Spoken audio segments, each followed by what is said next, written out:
What's up, boys? Talk V3 inner belts. Same construction we've always had. It's my prototype belt. We've had, I don't know, 2 years and some change.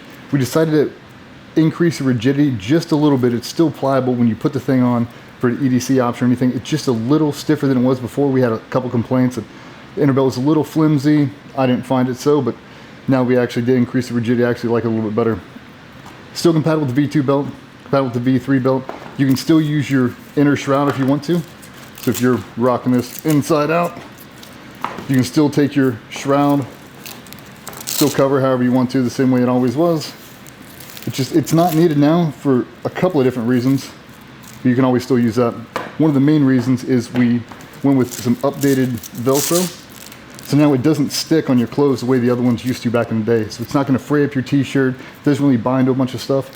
But what's really cool about it is you can rock it in just an everyday EDC option, non-metallic, going to the airports, and really, because a lot of dudes are carrying so many things in appendix these days with side carts and mags and extra, you know, everything in and around this area. You don't want it too thick, you don't want it too much, but really, when you put that big belt buckle right in the front, that's typically where everybody wants to put their stuff. And when you drop those holsters in, now it starts to protrude away from the body, and next thing you know, you're walking around with this huge print session you really can't get away from, so guys are constantly having to adjust. If you keep it super tight to your body, you don't have to worry about it anymore. And you're going to the airport, you don't have to take anything off. But what's cool about it is we can take it and just flip it inside the belt loops.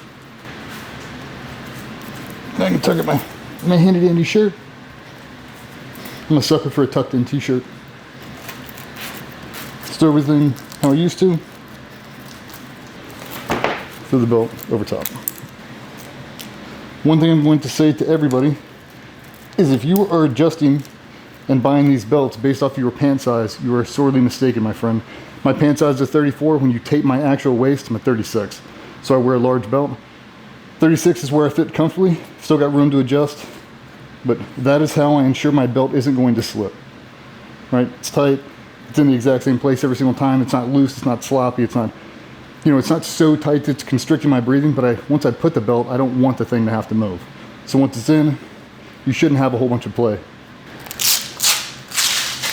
It's the same belt as it always was. Like I said, you can take this outer shroud and you can still use it if you've got a V2 belt. If you want to, you can go right over the top.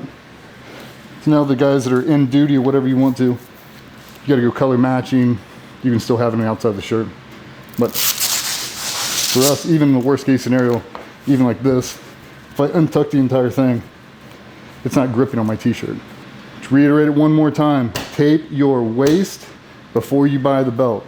Don't go off your pant size. I did the same thing. Don't go off your pant size. Tape your actual waist. I know it's not flattering, I know it's not ego driven, but save yourself some time and some money and some headache. There's nothing worse than mulling up the entire belt. The next thing you know, you go to clothes and you're like, oh, I gotta get one size up.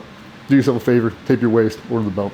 Fellas, that's V3 inner belts. Any questions, please let us know, but I'm a big fan of it. I wear them every day. I know most of the boys here do. And yeah, appreciate you guys' support. We'll talk soon.